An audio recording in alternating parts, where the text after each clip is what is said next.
اللهم صل على محمد المصطفى وعلى محمد المصطفى الى قیامہ.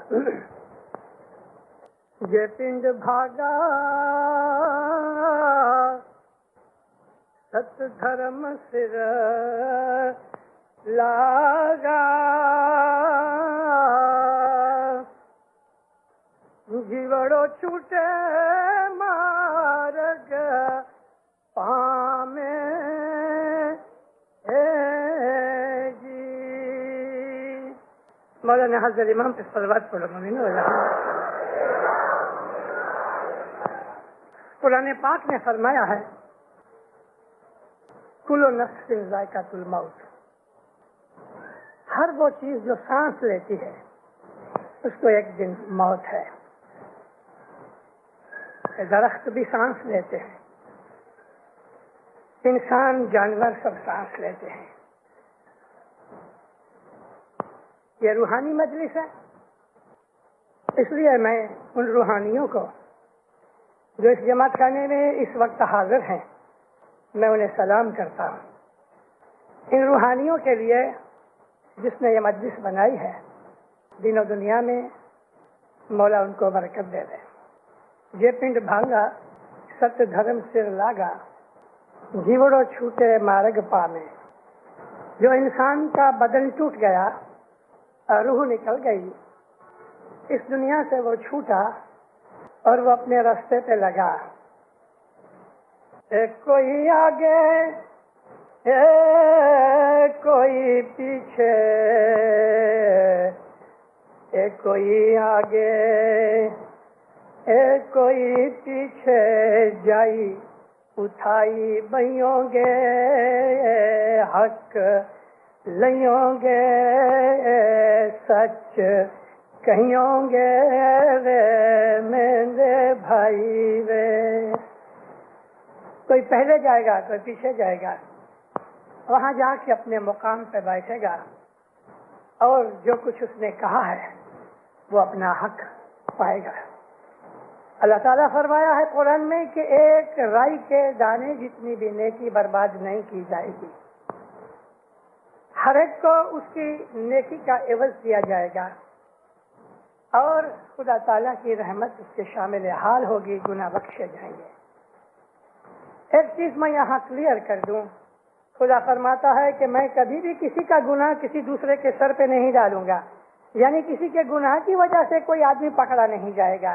اگر باپ نے گناہ کیے ہیں تو اولاد اس کے گناہ سے پکڑی نہیں جائے گی، اور اگر بیٹے نے کیے ہیں تو باپ کے اوپر خدا پکڑ نہیں کرے گا.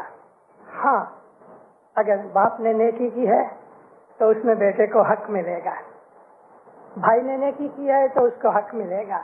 نیکی کا عوض خدا اس کے سارے کٹمب کو بانٹے گا، مگر بدی اور گناہ جو ہے وہ انسان کے انگت ہیں، اس میں کوئی حصے دار نہیں.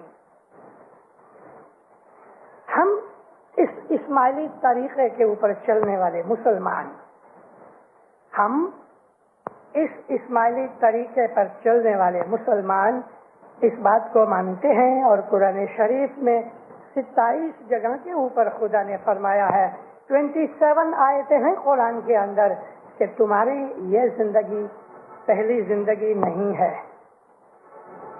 تمہاری یہ زندگی پہلی زندگی نہیں ہے، اور ہو سکتا ہے کہ یہ آخری زندگی بھی نہ ہو.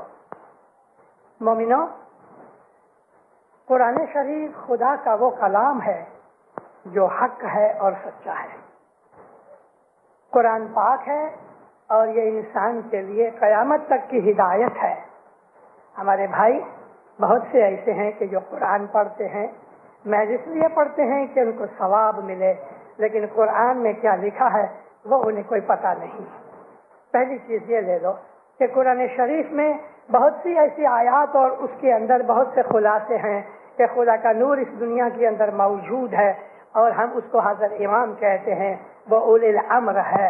ایسی بہت سے خدا تعالیٰ نے دلیلیں دی ہوئی ہیں، لیکن پھر بھی لوگوں کو امام کا پتہ نہیں. تو اس طرح سے قرآن شریف میں اور بھی ایسی بہت سی ہدایات ہیں. خدا کہتا ہے ایسا کوئی گناہ نہیں جس میں تمہارا ہاتھ نہیں. خدا کہتا ہے میں کبھی کسی پہ ظلم نہیں کرتا. خدا کہتا ہے کہ انسان کو کچھ نہیں دیا جائے گا جب تک کہ وہ اس کے لیے عمل نہیں کرے گا. قرآن تو بھرا ہوا ان چیزوں سے. وابسو تیبولون سو. خدا کہتا ہے کہ لیسا للانسان الا ما سعى. کچھ بھی نہیں دیا جائے گا.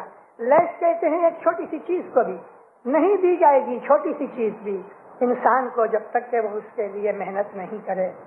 اور اگر قرآن پاک سچا ہے اور الحمدللہ سچا ہے تو پھر میں یہ پوچھتا ہوں, ایک آدمی دکھی ہے, ایک سکھی ہے, ایک بیمار ہے, ایک تندرست ہے, ایک لولا لنگڑا ہے, ایک بالکل ٹھیک ہے, ایک کے ہاتھ پاؤں نہیں دوسرے کے ہیں, ایک اندھا ہے دوسرا اندھا نہیں.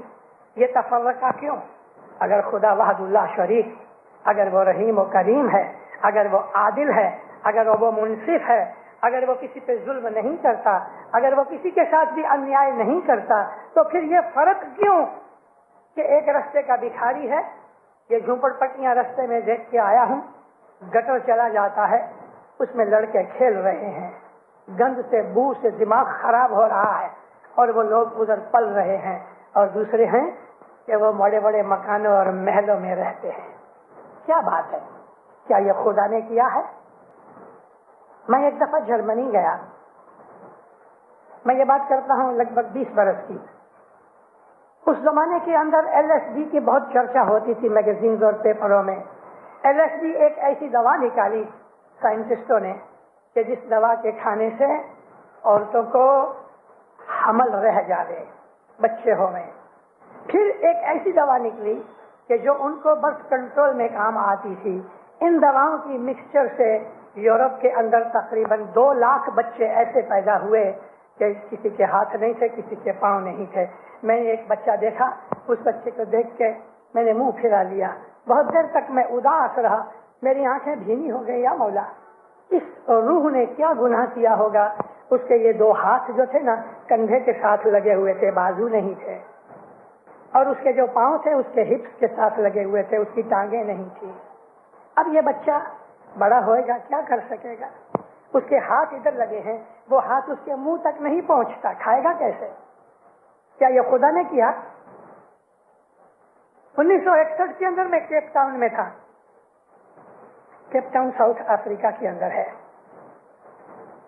ایک دن میرے ہاتھ میں السٹریٹڈ ویکلی آف بامبے آیا, السٹریٹڈ ویکلی آف انڈیا چھپا ہے. ادھر سینٹر پیج میں کوئین ایلزابتھ پرنس چارلز کو گود میں لے کے کھڑی ہے, اور اس کے اپوزٹ بمبئی کی ایک فٹ پاتھ کے اوپر ایک بھکارن کو بچہ آیا ہے. یہ بھکارن کو بچہ آیا ہے, کوئی مڈ وائف نہیں, کوئی ڈاکٹر نہیں, کوئی ساروار نہیں, کوئی ہائیجینک چیزیں نہیں. بکنگم پیلس کے اندر پرنس چارلز پیدا ہوا ہے, ڈاکٹر نرسیں اور سب طرح کی اس کو چیزیں ملتی ہیں. کیا خدا استغفر اللہ ظالم ہے؟ کیا خدا نے یہ ناانصافی کی؟ ایک کو محل میں پیدا کیا, دوسرے کو یہ بمبئی کے فٹ پاتھ پہ. یہ تمام چیزیں اگر آپ دیکھو تو اس کے پیچھے خود انسان ہی کے خود کے ہاتھ ہیں. خدا فرماتا ہے ایسا کوئی دکھ نہیں جس میں تمہارا ہاتھ نہیں. خدا کسی پہ ظلم نہیں کرتا. یہ چیزیں ہمیں ظاہر کرتی ہیں, اور قرآن شریف میں اس قسم کے بے حساب اشارے ہیں کہ ہماری یہ موجودہ زندگی ہمارے گئی زندگی کے کرتوتوں یا نیکیوں کا عوض ہے, اور اس زندگی میں ہم جو کچھ کریں گے ہم کو آنے والی زندگی کے اندر وہ زندگی چاہے دنیا میں ہوئے چاہے آخرت میں ہوئے, مگر اس زندگی کے اندر خدا تعالی ہم کو ہماری آج کی زندگی کے کام کاج کا عوض دے گا. یہ دارالعمل ہے, یہ دارالعمل ہے. جو انسان جیسا کرے گا ایسا بھرے گا. جو انسان اچھا کرے گا تو خدا اس کو اچھا عمل دے گا. ہمارے جنان ان چیزوں سے بھرے ہوئے ہیں.